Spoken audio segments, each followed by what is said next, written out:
E nós vamos continuar aqui dentro do templo, estudando o livro de Gálatas, né? Que gostaria que você abrisse lá, por favor. O livro de Gálatas está no Novo Testamento.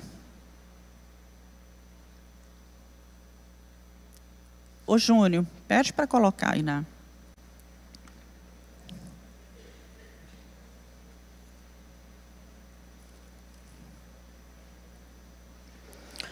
O livro de Gálatas tem apenas 6 capítulos.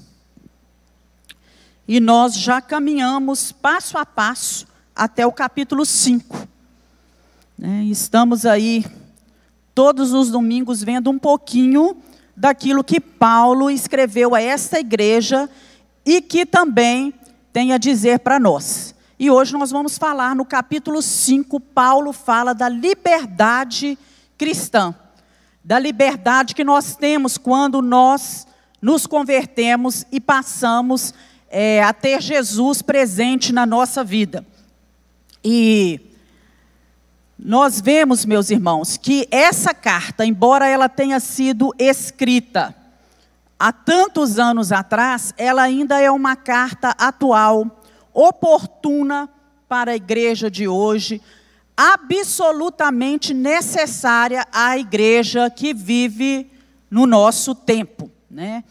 Ela é uma carta, como eu disse na última aula, totalmente apologética, quer dizer, que defende uma doutrina. Ela vem defender vários pontos que são importantes na fé cristã, principalmente a doutrina da justificação, que nós já estudamos, a justificação pela fé. Naquele tempo, Paulo tinha passado pela região da Galácia, na sua primeira viagem missionária. Ele saiu de Antioquia, foi enviado pela igreja de Antioquia, pegou um barco no porto de Seleucia, foi até a ilha de Chipre, passou pela cidade de Salamina, de Pafos, foi a Perge, foi a Antioquia da Psídia, foi a Icônia, Listra e Derbe. Essa área onde vocês estão vendo, Antioquia da Psídia, Icônio, Listra e Derbe, era a Galácia, a região da Galácia. Então ele escreve essa carta direcionada a essas igrejas que estavam nessa região. E aqui nós temos, olha lá, olha, Galácia, ali na cor roxo, bem clarinho, né? E depois ele volta, fazendo o mesmo trajeto. Ele sai de Derbe, volta para Listra, para Icônio, para Perge.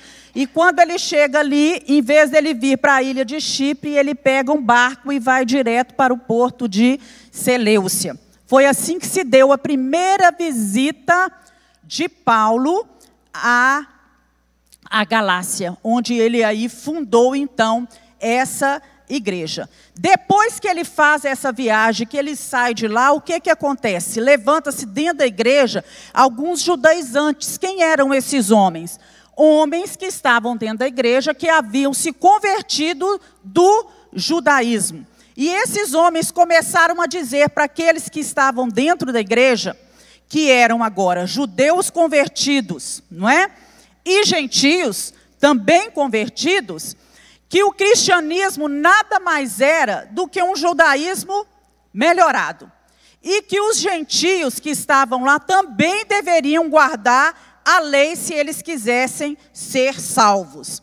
Então os gálatas começaram a ficar confusos, aqueles que haviam se convertido. Como é que é isso? Nós estamos dentro da igreja, somos agora um novo povo, uma nova criatura, mas nós temos que seguir todos os rituais do judaísmo. Então, eles começaram a se desviar da verdade do evangelho, daquilo que Paulo tinha falado e tinha pregado. Uma dessas coisas era que Paulo tinha pregado que a salvação agora era somente pela fé. E eles pregavam que a salvação era fé e obras, não é? Que precisava realizar obras para ser salvo. e Paulo tinha pregado que a palavra de Deus nos orienta que é pela fé. Foi lendo a carta de Romanos e de Gálatas que Martinho Lutero, se levanta contra as teses, contra as teorias, contra as indulgências da Igreja Universal na época, e prega ali na porta da igreja de Wittenberg aquelas teses que foram defendidas acirradamente por ele, alegando que a justificação era realmente pela fé. Então, essa carta, escrita a essas igrejas, ela fazia rodízio entre essas igrejas. A carta era uma só. Ele não mandou uma carta para cada igreja. Ele mandou uma carta que fazia rodízio entre essas igrejas da região da Galácia. E os dois pontos principais dessa carta era defender o apostolado do apóstolo Paulo, porque agora também, além de acrescentar algumas coisas às doutrinas, ao evangelho que havia sido pregado, eles também se levantaram contra a vida de Paulo, alegando que aquilo que Paulo pregava não era o certo. Então, primeiro, defesa do apóstolo Paulo e também defesa do evangelho que Paulo anunciava. Então, Paulo, ele começa aí em Gálatas 5, queria que você abrisse sua Bíblia aí, e nós vamos ler alguns primeiros versículos, depois nós vamos passo a passo. Gálatas 5, versículo 1. Estais, pois, firmes na liberdade com que Cristo nos libertou, e não torneis a meter-vos debaixo do jugo da escravidão. Eis que eu, Paulo, vos digo que se vos deixardes circuncidar, Cristo de nada vos aproveitará. E de novo protesto a todo homem que se deixa circuncidar, que está obrigado a guardar toda a lei. Separados estáis de Cristo, vós, os que vos justificais pela lei, da graça tendes caído. Porque nós, pelo Espírito da fé, aguardamos a esperança da justiça. Porque em Jesus Cristo, nem a circuncisão, nem a incircuncisão tem virtude alguma, mas sim a fé que opera por amor. Então, no início desse capítulo, ele nos dá a entender que ele vai falar aqui de uma religião falsa, em que há escravidão, e de uma religião verdadeira, em que há liberdade. E ele ainda vai advertir para que eles tomassem muito cuidado, porque quanto ao perigo dessa liberdade cristã se tornar licenciosidade. Então, as igrejas, elas estavam ameaçadas de se desviar da fé. Isso seria, o que ele quer dizer nesses primeiros versículos, era como desprezar a liberdade que Jesus Cristo nos dá e voltar àquela vida antiga de escravidão. Ele havia dito que os crentes que se converteram ali na região da Galácia, que foi para a liberdade de Cristo, para a liberdade que Cristo nos libertou. Ele falou, estais, pois, firmes na liberdade com que Cristo nos libertou. E a grande luta dele agora, dentro dessas igrejas, se dava justamente porque esses falsos mestres que estavam presentes na igreja, ensinavam dentro da igreja o legalismo para a aceitação essencial do homem diante de Deus. Então, Paulo, por outro lado, ele já ensinava uma doutrina da liberdade cristã. Vocês se converteram, agora vocês são livres. E essa doutrina da liberdade cristã, ela nem sempre é compreendida pelo povo de Deus. Ele então vem orientar os crentes, dizendo que se nós somos escravos, nós somos servos, não é? Chamados para ser servos. A palavra servos significa escravo. Não é? Então, um servo é aquele que é escravo do Senhor Jesus. Nós temos que fazer aquilo que Ele manda. E Jesus veio como libertador, para nos libertar do jugo da escravidão, que muitas vezes era imposto por todas as leis, por todas as normas, por todas as coisas que eram pregadas por aqueles judaizantes. Então, quando nós nos convertemos, nós somos emancipados de tudo isso e passamos a experimentar a liberdade. E essa liberdade aqui nesse contexto que ele fala, não é uma liberdade do pecado, não. Não é que fomos libertos do pecado, mas é uma liberdade voltada mesmo para o jugo que a lei mosaica, ela trazia sobre a vida das pessoas. E se Cristo nos conquistou a liberdade, nós devemos permanecer firmes nessa liberdade. E por isso não há sentido, Paulo está dizendo para eles, vocês se submeterem novamente ao jugo da escravidão. O resultado disso é que vocês vão tornar a obra de Cristo Jesus na cruz do Calvário em vão. A morte de Jesus Cristo terá sido em vão, se vocês se adentrarem novamente nesse legalismo todo que propõe a lei. Então, o legalismo, o que ele faz? Ele retira da obra de Cristo todo o seu valor. E Paulo vai argumentar com eles que se era necessário depender do fato deles serem circuncidados ou qualquer outra exigência da lei para ser salvos, então a fé era insuficiente para a salvação. Porque agora o que eles estão alegando no capítulo 5 não é mais em referência à justificação pela fé. Eles estão alegando também que para serem salvos, eles também precisariam ser circuncidados como os judeus eram desde o Antigo Testamento. Que todos aqueles que se convertessem ao cristianismo precisariam passar por esse ritual judaico que era a circuncisão. E Paulo vem dizendo aqui nesses primeiros versículos, que se a circuncisão é necessária para a salvação, então se tornava uma obrigação aqueles que eram circuncidados guardar toda a lei. E nós lemos, nós aprendemos que é impossível para qualquer homem guardar ele mesmo toda a lei, né? Seguir todos os pontos da lei. E ele deixa claro para eles que se eles se submetessem à lei novamente, a lei ia prevalecer sobre a graça e anularia a graça de Cristo. Então, nós aguardamos a esperança da justiça. No versículo, ele fala assim no versículo 5, porque nós, pelo Espírito da fé, aguardamos a esperança da justiça, que se refere a um futuro que é produzido em nós, que irá surgir diante de nós, mediante a nossa justificação pela fé. Quer dizer, nós vamos passar uma eternidade com Cristo.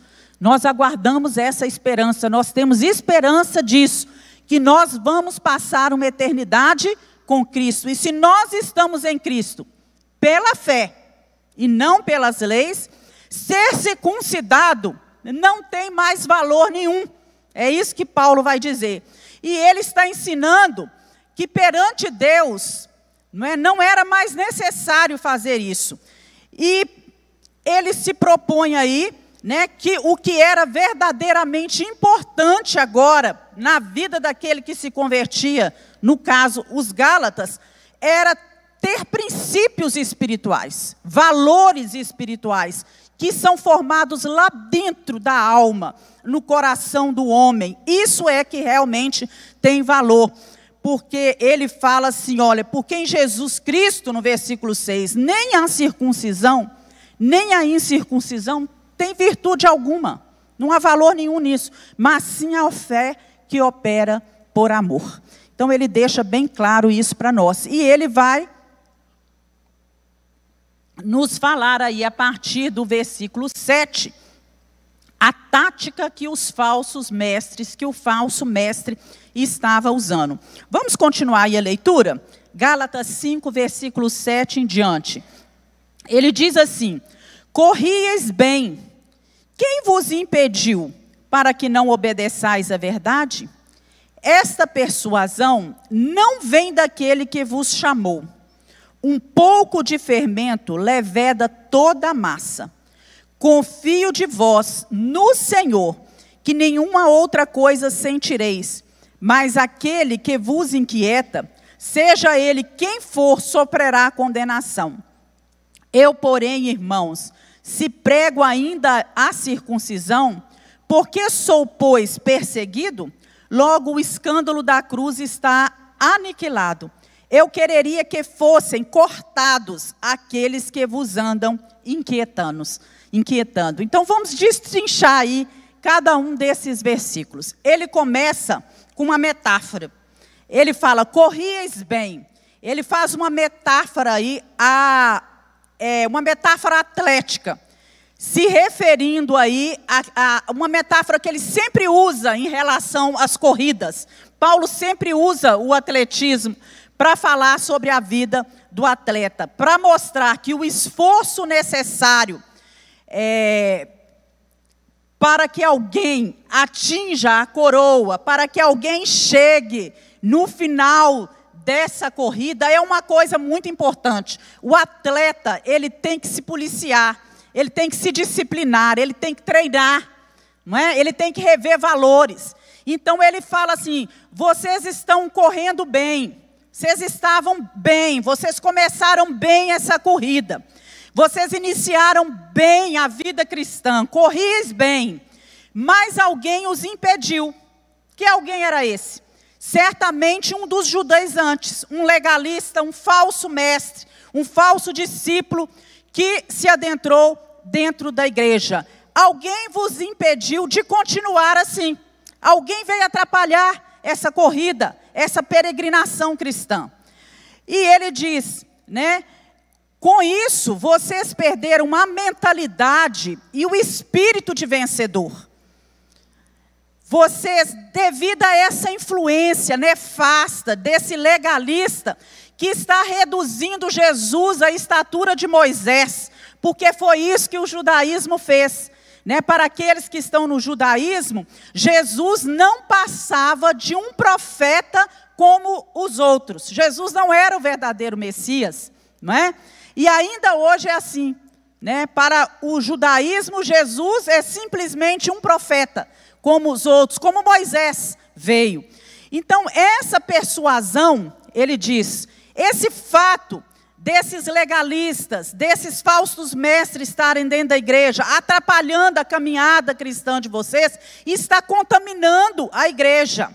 E ele usou até um provérbio que diz, um pouco de fermento leveda toda a massa. Quando você coloca o fermento na massa e dá uma mexidinha, o que acontece? Toda a massa cresce. Né? Então, um pouco de fermento leveda toda a massa. É a mesma coisa quando a gente ouve falar que uma batata podre, se ela ficar ali dentro de um saco, um tomate podre ficar dentro de um saco, ele vai o quê? Ele vai estragar todos aqueles elementos, né, que estão ali dentro daquele saco também. Né? A comparação é a mesma, um pouco de fermento leveda toda a massa. Então, com isso, ele estava querendo dizer que o erro que era pregado pelo falso mestre estava se espalhando pela igreja, estava contaminando a igreja. Então, Paulo ainda tinha no coração a esperança de quê? De que os gálatas rejeitassem esses falsos ensinos, que a confiança deles estava no Senhor. Essa confiança que Paulo tinha era no Senhor. Ele fala, eu espero no Senhor. E ao mesmo tempo, ele desejava que esse falso mestre, que esse legalista, sofresse condenação por ensinar o erro à igreja. Lá em 1 Coríntios, capítulo 3, versículo 17, abre sua Bíblia aí, nesse texto.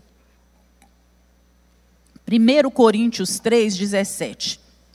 Diz assim, se alguém destruir o templo de Deus, Deus o destruirá, porque o templo de Deus que sois vós é santo. Então Paulo está desejando, está ensinando isso, né? Que se alguém destrói o templo de Deus, quem é o templo de Deus? A igreja. Quem é a igreja?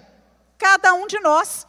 Que se alguém está destruindo, está contaminando, está disseminando falsas doutrinas, que ele sofresse condenação por causa disso. Então, deixando um pouco de lado aí, né, o falso mestre que estava atrapalhando os Gálatas, Paulo, ele começa a voltar para si mesmo. Aí no versículo 11, ele diz: eu, porém, irmãos, se prego ainda a circuncisão, por que eu sou perseguido? Aí ele começa a responder à acusação que os falsos mestres faziam contra ele, dizendo que ele mesmo, Paulo, pregava a circuncisão.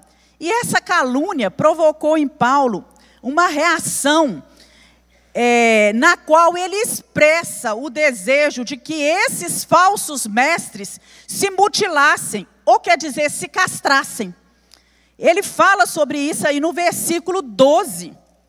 Olha só, eu quereria que fossem cortados aqueles que vos andam inquietando. Então, Paulo, ele vai usar aqui uma espécie de uma expressão um pouco vulgar. Ele fala assim: olha, se vocês que pregam a circuncisão, eu gostaria que vocês não apenas circuncidassem a si mesmos, mas que vocês removessem totalmente os seus órgãos sexuais. O que seria um castigo justo, ele achava justo, né, para aqueles que estavam exagerando a importância da circuncisão. Talvez a gente fique um pouco surpreso, né, ao ver Paulo falando nesses termos e dessa maneira. Mas, na realidade, isso não era incomum entre eles. Por quê? Ele estava escrevendo para um povo que vivia numa época em que, numa determinada região de religiões pagãs, né, alguns sacerdotes se mutilavam, cortavam os seus órgãos sexuais e ofereciam em sacrifício no culto à deusa Cibele. Irmãos, imagine se você servisse um deus assim, não é? Então, esses sacerdotes, num determinado momento frenético do culto, eles faziam isso, né? Eles se emasculavam e ofereciam seus órgãos sexuais em sacrifício. Então, Paulo, ele estava querendo dizer aqui o seguinte: se de alguma espécie, uma operação física no órgão sexual masculino tem valor para a salvação, se ser circuncidado tem valor para a salvação, então aqueles que pregam essa doutrina da circuncisão, eles deveriam estar dispostos a remover os seus órgãos sexuais, não só o prepúcio, como era a circuncisão, mas remover completamente os seus órgãos sexuais, porque isso vai ter muito mais valor do que em sacrifício, do que remover apenas o prepúcio. Então, não satisfeito, né, depois ele volta, né? Ele volta. Eu fico pensando que deve ter dado um estalo assim: nossa, né? O que foi que eu falei, né? O que foi que eu fiz, né? Será que eu não fui muito áspero, muito rude nas minhas palavras, muito vulgar no meu jeito de falar? Então, logo eu imagino que, não satisfeito consigo mesmo, com o seu jeito, né, com aquele impulso de falar de forma tão rude, tão grosseira, ele começa a modificar o curso aí, o tom da sua conversa com os Gálatas. E aí, no versículo 13, olha só, ele já volta para os Gálatas, chamando eles de irmãos. Vamos ler aí do 13 ao 15. Porque vós, meus irmãos, está vendo? Antes ele fala com o povo: por que vocês não cortam o órgão sexual de uma vez, em vez de ficar com essa bobeirada? Em outras palavras era isso, né? De que precisa ser circuncidado. Aí ele volta: meus irmãos, fostes chamados à liberdade. Não useis então da liberdade para dar ocasião à carne, mas servi-vos uns aos outros pelo amor. Porque toda a lei se cumpre numa só palavra, nesta: amarás o teu próximo como a ti mesmo. Se vós, porém, vos mordeis e devorais uns aos outros, vede, não vos consumais também uns aos outros. Então, lembremos-nos que a liberdade que Paulo está falando aqui, que essa liberdade a qual o apóstolo Paulo se refere, é a liberdade de consciência. Nós temos a nossa consciência livre. Então, Paulo exorta essas pessoas aqui agora, a partir desse momento, eles não usem essa liberdade de consciência que eles têm para dar lugar à natureza carnal, para não trazer de volta a natureza carnal. E nós poderíamos dizer que vem aí uma guerra, liberdade versus licenciosidade, liberdade e licenciosidade, né? Nós fomos chamados à liberdade, chamados para nos tornarmos seguidores de Jesus. E essa liberdade cristã que foi adquirida por cada um de nós é uma coisa muito importante nessa experiência cristã. Mas muitos homens usam essa liberdade cristã, pregam essa liberdade cristã visando anarquia, visando confusão. Começam a fazer o que convém, o que dá na cabeça deles, né? E não aquilo que verdadeiramente devem fazer, né? Então, na verdade, muita gente usa essa liberdade para ficar livre de qualquer restrição moral. E o apóstolo Paulo adverte quanto ao perigo dessa liberdade cristã descambar em licenciosidade, em permissividade dentro da igreja. Então ele vai ensinar que de fato a liberdade cristã, ela existe, e ela vai demonstrar o que ela não é. O que não é essa liberdade cristã. E ele começa mostrando para nós que essa liberdade cristã não é autorização para pecar. Nós somos livres em Cristo Jesus, mas a nossa liberdade não nos dá autorização para pecar. Uma vez que a lei não serve de parâmetro para a minha aceitação diante de Deus, eu posso viver de qualquer jeito? Eu não mais vivo debaixo da lei, mas eu posso viver de qualquer jeito, do jeito que eu quero? E ele fala que aqueles que estão em Cristo foram libertos do pecado, não são livres para pecar. Abre sua Bíblia em Romanos 6, 12 a 14, que nós vamos ler sobre isso. Romanos 6, 12 e 14 diz o seguinte: não reine, portanto, o pecado em vosso corpo mortal, para lhe obedecerdes em suas concupiscências. Nem tampouco apresentei os vossos membros ao pecado por instrumentos de iniquidade, mas apresentai-vos a Deus como vivos dentre mortos, e os vossos membros a Deus como instrumentos de justiça. Porque o pecado não terá domínio sobre vós, pois não estáis mais debaixo da lei, mas debaixo da graça. Então ele deixa claro aqui, que nós temos cada membro do nosso corpo, as nossas mãos são livres, mas as nossas mãos não devem praticar o pecado. Os nossos pés podem ir onde quiser, mas não devem se envolver com o pecado. Assim os nossos olhos, a nossa boca, os nossos ouvidos, a nossa mente, né, os nossos órgãos sexuais, tudo isso. Ele coloca isso aqui, todos os vossos membros, né, que o pecado não tenha domínio sobre vós, porque vocês não estão mais debaixo da lei, mas debaixo da graça. Isso quer dizer, vocês estão livres da lei mosaica, mas isso não quer dizer que vocês devam viver sem lei. Existem leis, existem normas, existem estatutos, não é? E há uma lei que todos os seguidores não devem se esquecer, que é a lei do amor. Antes serdes servos uns dos outros, escravos uns dos outros pelo amor. Então essa liberdade cristã que foi dada a mim e a você, deve nos estimular ao serviço cristão amoroso. É pelo amor que nós nos tornamos, digamos assim, escravos, servos uns dos outros, no sentido de estarmos dispostos a servir aos outros, fazer sacrifício pelo nosso próximo, negar a nós mesmos, deixarmos de ser egoísta. Se nós obedecemos à lei do amor e servirmos uns aos outros, nós não devemos nos morder, nos devorar, como está escrito aqui. Morder e devorar são atos destrutivos, que são próprios de animais selvagens. E às vezes nós vemos dentro da igreja do Senhor, irmãos se mordendo, devorando um ao outro. E não é esse tipo de amor que ele vai falar aqui, né?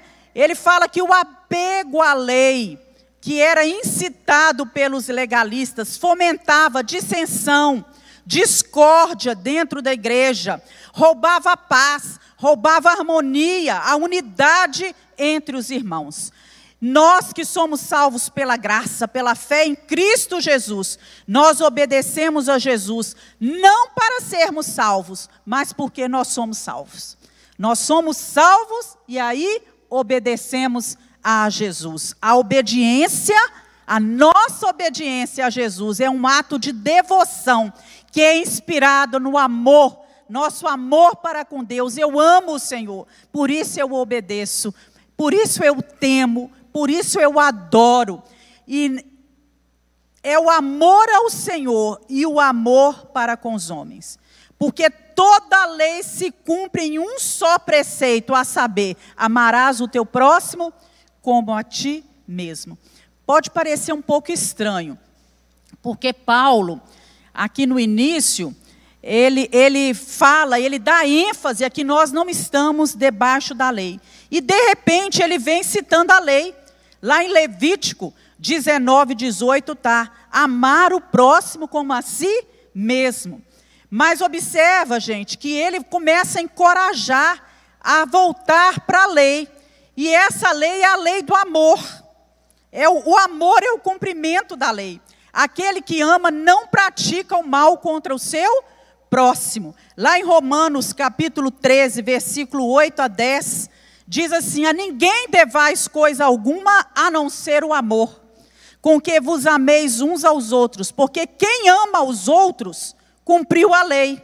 Com efeito, não adulterarás, não matarás, não furtarás, não darás falso testemunho, não cobiçarás, e se há algum outro mandamento, tudo nessa palavra se resume, amarás o teu próximo como a ti mesmo. O amor não faz mal ao próximo, de sorte que o cumprimento da lei é o amor. Está em Romanos. O cumprimento da lei é o amor. O amor faz parte da lei. Então nós devemos distinguir entre liberdade e libertinagem. Hernandes Dias Lopes, eu trouxe até aqui escrito para vocês, ele diz que a palavra liberdade no nosso mundo de hoje está profundamente desgastada. E que muitos defendem a liberdade ao amor livre, à prática irrestrita do aborto, ao uso indiscriminado de drogas e ao homossexualismo. Assim ele conclui, isso não é liberdade, isso é escravidão. Aqueles que tais coisas praticam, acham que são livres. Ah, eu bebo todas. Isso não é liberdade, isso é escravidão. É dependente do álcool. Ah, eu uso todas. Isso não é liberdade, isso é escravidão. Não é? E o William Hendricken diz, a vida cristã é semelhante a atravessar uma pinguela, que cruza um lugar onde se encontram dois rios contaminados. Um rio é o legalismo e o outro é a libertinagem. O cristão não deve perder o equilíbrio ao caminhar sobre essa pinguela, para não cair dentro das faltas do judaísmo, nem nos vícios grosseiros do paganismo, que é a libertinagem. Então nós precisamos tomar muito cuidado com isso, porque liberdade cristã não é autorização para pecar. Eu sou livre. Jesus me resgatou, me libertou, eu posso fazer o que quiser. Todas as coisas me são lícitas, mas nem todas as coisas me convêm, e eu não me deixarei dominar por nenhuma delas. O crente está livre da lei para a sua aceitação diante de Deus, mas ele não está sem lei para viver de modo pecaminoso. Quer ver alguns exemplos negativos? Muitos que são relaxados quanto aos mandamentos de Deus e vivem como se nada tivesse a ver. Você já viu muita gente falando, nada a ver. Nada a ver, né? E com isso, com esse nada a ver, com praticar tantas coisas que eles acham que não tem nada a ver, eles demonstram para as pessoas que verdadeiramente eles não nasceram de novo. Aí nós vemos aqui um exemplo muito claro, muito simples. São pessoas que não se incomodam e não se preocupam com o seu jeito de vestir.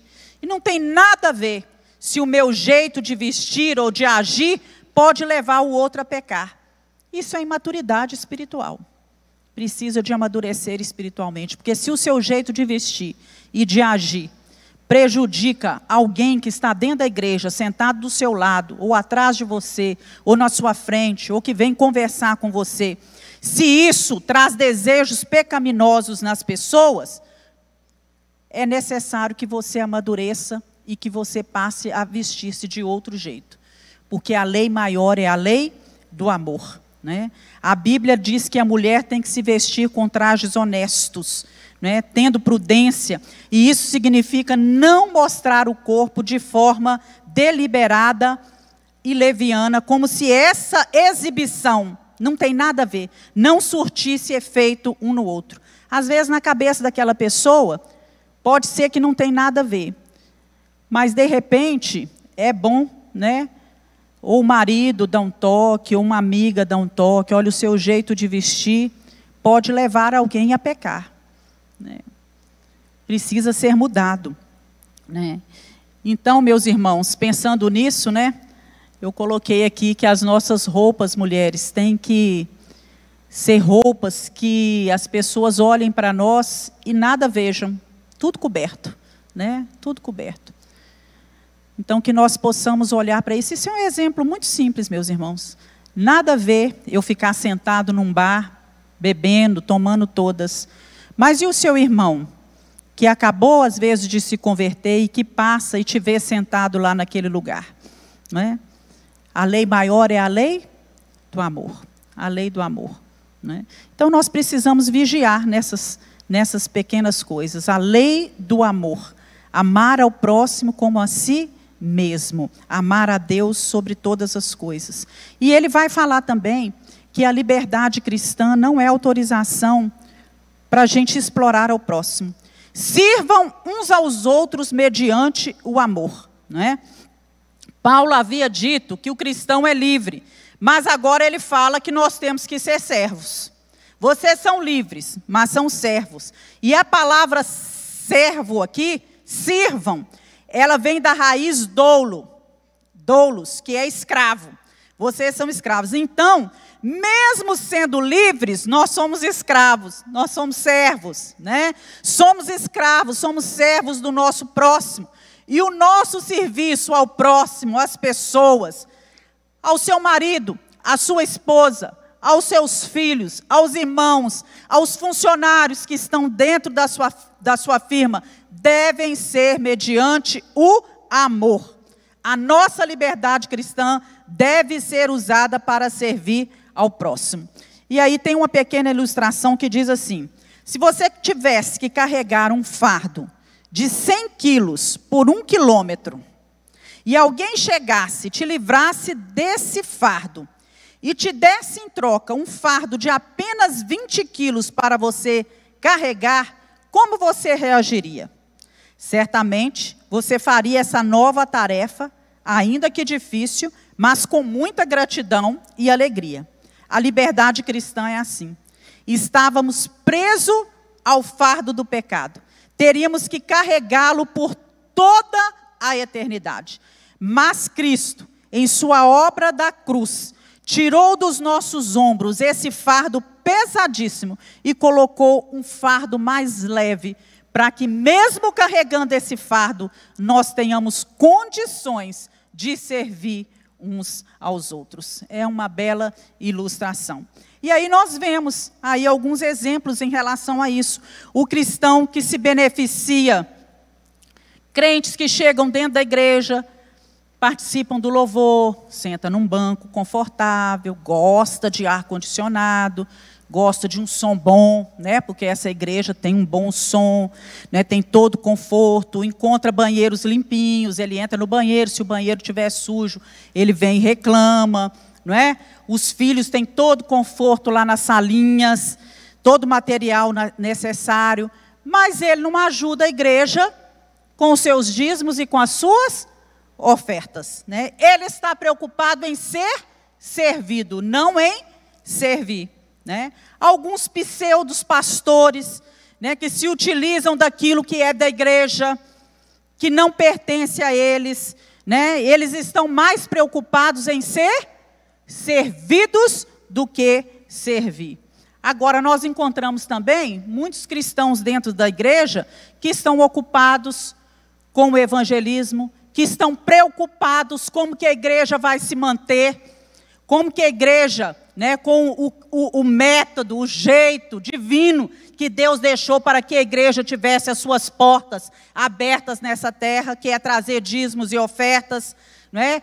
Há muitos cristãos dentro da igreja preocupados com o evangelismo, preocupados com obra social, que estão servindo e estão amando o seu próximo. Então, o cristão que se preocupa em fazer as coisas acontecerem dentro da igreja, está servindo ao próximo. As irmãs que se preocupam, que há paz dentro da igreja, que precisam ouvir a palavra, e que elas têm amor suficiente para poder ficar com as crianças, para ensinar algumas coisas às crianças, estão servindo ao próximo. E assim nós vemos aqueles que saem para levar comida, aqueles que estão na rua, estão servindo ao próximo, né? Pastores que oram, que jejuam, líderes que oram pelos seus liderados, que entregam a vida das pessoas, que zelam pela doutrina, que corrigem as faltas, estão servindo com amor ao seu próximo.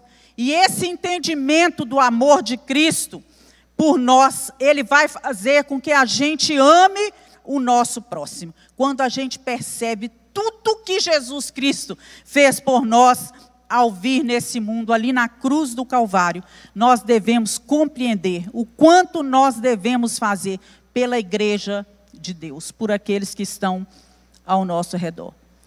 Se estiver ao seu alcance, ao alcance das suas mãos, abençoar alguma pessoa, faça por amor ao seu próximo. E Paulo vai falar também que a liberdade cristã não é autorização, que nenhum de nós, nem eu nem você, temos autorização para ignorar a lei. No versículo 14 ele diz, porque toda a lei se cumpre numa só palavra, nesta, amarás, pois, o teu próximo como a ti mesmo. Quando a gente vai ver mais profundo sobre a lei judaica, ela é um compêndio de 613 preceitos que devem ser obedecidos. A lei judaica, ela se divide em lei moral, em lei cerimonial e lei civil. A lei cerimonial nada mais é do que a lei relacionada às cerimônias que eles, aos ritos que eles seguiam quando eles iam prestar um culto, realizar uma cerimônia. Tanto é que essa palavra hoje, a cerimonialista, o cerimonialista de um casamento, de uma festa, é aquele que vai colocar todas as regras, que vai pontuar todas as coisas. O homem entra de tal lado, o padrinho senta aqui, o outro senta ali. Não é assim que um cerimonialista faz? Então, as leis cerimoniais, elas dizem respeito a essas cerimônias que eram realizadas pelo povo de Israel no ato da adoração ao Senhor. Você quer ver uma lei que era feita? Os sacerdotes, todos eles, quando iam entrar dentro do templo, eles tinham que estar vestidos de roupa branca. Todos eles. Isso era uma lei. Eles não poderiam entrar dentro do tabernáculo sem estar vestido de roupa de linho puro branco. Hoje em dia isso não é necessário mais, que os pastores todos se vistam de branco. Por quê? Aquela lei, ela apontava para o ato de que nós, quando vamos entrar na presença do Senhor, nós temos que estar com os nossos corações limpos. Senhor, quem entrará no santuário para te adorar? Aquele que é limpo de mãos e puro de coração. Não é? As pessoas tinham que trazer cordeiros para ser sacrificados pelo seu pecado, ou pela sua gratidão, não é? Hoje em dia isso não é necessário mais, isso fazia parte da lei cerimonial. Não é necessário, porque Cristo Jesus, Ele foi o Cordeiro perfeito, que pagou de uma vez por todas, que derramou o seu sangue de uma vez só por toda a humanidade. Quando o sacerdote chegava na igreja, quando as pessoas chegavam e iam entrar no templo, eles passavam por uma bacia que ficava lá do lado de fora, como se fosse ali na varanda da igreja, e eles tinham que se lavar ali. Hoje nós não precisamos fazer isso mais. Não precisa ter uma bacia na porta da igreja para a gente lavar as nossas mãos. Vivemos isso no tempo da pandemia, não foi? Todo mundo tinha que passar álcool. Uma situação à parte, não é? Hoje em dia, a vigilância sanitária jamais permitiria isso. Era uma lei cerimonial para aquele tempo, para aquele povo, naquela época.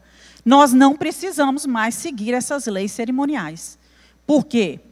Embora a gente não precise mais viver debaixo dessas leis cerimoniais, há princípios por trás delas que prevalecem até hoje. Por exemplo, eu não preciso mais lavar minhas mãos quando eu entro na igreja. Mas eu sei que para entrar na casa do Senhor, para louvar a Deus, para fazer as minhas orações diante de Deus, se eu quero que as minhas orações, os meus louvores sejam aceitos, o meu coração tem que estar livre de pecado, porque a palavra de Deus nos diz que as vossas iniquidades fazem separação entre vós e o vosso Deus. Há um princípio. Todas as leis cerimoniais, elas tinham um princípio. E geralmente esse princípio apontava para Jesus Cristo. A lei civil era a lei deles, daquele país. Hoje as leis civis de vários países são diferentes. Nós moramos no Brasil. A lei civil a qual nós estamos debaixo dela é a lei do Brasil. Mas isso não isenta nem a mim nem você, brasileiro, de quando chegar num país onde o tráfico de drogas é punido com pena de morte, que nós sejamos isentos de ter que cumprir a lei desse país. Então, nós já vimos aí na história do nosso país, muitos brasileiros que foram pegos em alguns países traficando droga e que pagaram com sua vida cumprindo, né, pena de morte. Nós vemos também que naquela época a lei civil deles era olho por olho, dente por dente. Se alguém te bater de um lado, você bate no outro, não é? Se alguém roubar o seu boi, não é? Você vai lá e tem direito de pegar não sei quantos dele. Não era assim que acontecia?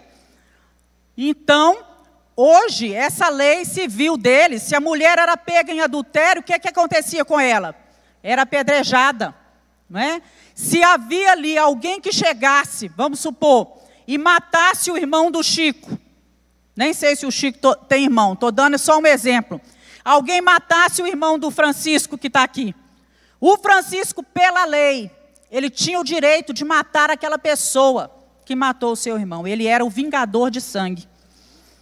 Ao mesmo tempo, aquele que tinha matado, eu estou falando no caso de matar por... foi um descuido, foi um acidente. Ao mesmo tempo, aquela pessoa que matava, ela podia correr para uma das cidades de refúgio que foram colocadas por Deus em toda a terra de Israel, não é? E ali ele contava o seu caso para o sacerdote, e o sacerdote falava com ele: não, meu filho, é justo, foi um acidente realmente, você não tinha intenção de fazê-lo. Então você vai viver aqui nessa cidade de refúgio, porque aqui você está protegido do vingador de sangue. Mas se você sair dessa cidade, você está sem essa proteção. Ele pode tirar a sua vida. Hoje em dia isso não prevalece, meus irmãos. Você já pensou? Se todo mundo fosse sair aí matando os outros por vingança, e não houvesse lei, não houvesse justiça? Então essa lei civil de Israel não prevalece para nós nos dias de hoje. Agora, a lei moral não é? Que são aquelas que foram escritas na tábua da lei, no Monte Sinai. Numa tábua estavam os 4 mandamentos, relacionamento do homem para com Deus. Na outra tábua estavam os 6 mandamentos, relacionamento do homem para com seu próximo. Jesus resumiu isso tudo lá no livro de Mateus, em uma só: amarás a Deus sobre todas as coisas. E a outra tábua: amarás o teu próximo como a ti mesmo.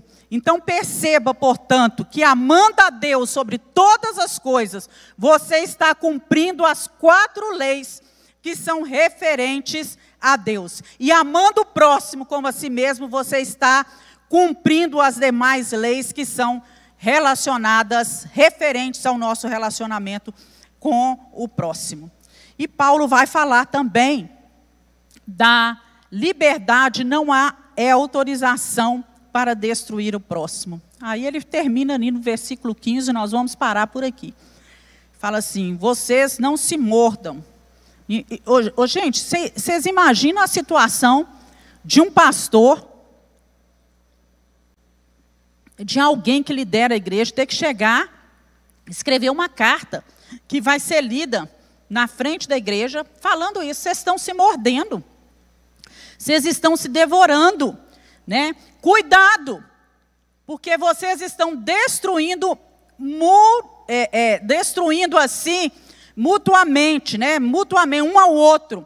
Então ele vai usar aqui a figura de como se fosse um lobo numa alcateia, ou quem sabe até mesmo de canibalismo. Quem come o outro são os canibais, né? Então dentro da igreja tem muito canibal, devorando os seus irmãos, fazendo aquilo que não agrada ao Senhor. E ele fala: cuidado, porque quando vocês fazem isso, né, vocês também podem sair feridos, vocês também vão sair prejudicados. E essa era a principal preocupação dele. Dessa forma, toda a comunidade, toda a igreja poderia ser destruídas, né? E eu tenho certeza que esses falsos mestres, esses legalistas, eles não conseguiram convencer todos os cristãos que estavam ali na Galácia, não é? Isso deve ter criado ali, imagina dentro da igreja, a disputa que não deve ter criado. Uns eram legalistas, os outros libertinos. Pode fazer o que quiser, né? Pode fazer o que quiser. Talvez alguns outros mais equilibrados, né? E havia uma grande disputa dentro da igreja por essas questões, né? Esses 3, digamos assim, 3 partidos, 3 jeitos, modos de pensar diferente dentro da igreja. E nós vemos que esses ensinos começaram a trazer uma destruição fatal dentro da igreja. E Paulo vem com esse jeitinho dele bom e agradável, que não deixa hora nenhuma de falar as verdades. Defende a doutrina sem ofender. E para isso é preciso ter amor. Amor acima de todas as coisas. O amor é a chave. Então nós precisamos cuidar, muitas vezes, para que o nosso tom de voz seja pacífico, né? Que a doutrina, a defesa da doutrina seja realmente feita dentro da nossa igreja. Nós temos que orar por isso. Nós temos que orar pela liderança da nossa igreja, porque não é um fardo pequeno, né? Tem que perceber aquilo que está acontecendo, muitas vezes chamar um ou outro para conversar. Olha, isso que você tem falado, isso que você tem pregado, isso que você tem seguido, não é bem assim, não é? A sã doutrina dá sustentabilidade à nossa vida. E nós precisamos pedir a Deus graça e maturidade, porque geralmente os cristãos que são imaturos espiritualmente são aqueles, né, que não têm um bom conhecimento da palavra, são esses que se deixam levar pelas falsas doutrinas. Então nós só podemos combater isso de uma forma, meus irmãos, aqui, ó, conhecimento da palavra. Errais não conhecendo as Escrituras, nem o poder de Deus, não é? Aqueles crentes que são maduros, que são firmados realmente no Senhor, eles não se deixam levar por modismos. Eles sabem separar as coisas. E o amor, ele é a base para o cumprimento da lei. Então, se eu quero ser parecido com Jesus, se eu quero ser como Jesus, eu preciso fazer o quê? Eu preciso cumprir a lei. Eu preciso viver como Jesus viveu e amar como Ele amou. Mas não cumprir a lei mosaica. Aquelas leis cerimoniais, aquelas leis civis, todas aquelas, não precisa mais os homens serem circuncidados para ser salvos. Não precisa mais as pessoas ficarem o tempo todo realizando boas obras para ser salvo. As boas obras são resultado da presença de Cristo em nós. É fazendo boas obras que as pessoas podem ver em nós que nós somos realmente verdadeiros cristãos. Então, que nós possamos realmente olhar para a palavra de Deus, né, e extrair daqui tudo que o Senhor tem preparado e reservado para cada um de nós. Amém? Vamos orar? Convido você a se colocar de pé agora. Você vai louvar a Deus, né, por essa liberdade que você tem em Cristo Jesus. Se os instrumentistas estiverem aí, o pessoal do louvor já pode vir caminhando para frente. Nós vamos pedir ao Senhor que nos ajude a entender esse processo de viver debaixo da graça. Debaixo da graça. O sacrifício foi pago por Jesus Cristo na cruz do Calvário. Olha que coisa linda que Gálatas vem nos ensinar. Jesus, é pela fé que nós somos salvos. Não precisa mais de ritual algum. Senhor, dai-nos entendimento, que possamos entender que a lei maior é a lei do amor. E se há em alguma coisa em nós que precisa ser modificada, que precisa ser colocada no rumo, que o Senhor nos ensine que a lei maior é o amor. E que nós temos que nos preocupar com aquele que está ao nosso redor. Nos ajude a amar o nosso próximo, servir o nosso próximo. Senhor, está disposto a abrir mão, muitas vezes, do nosso tempo de lazer, dos nossos achismos, para que o outro, pelo qual Jesus morreu na cruz do Calvário, ele viva bem também. Senhor, sustenta a nossa vida nesta manhã. Em nome de Jesus, nós oramos.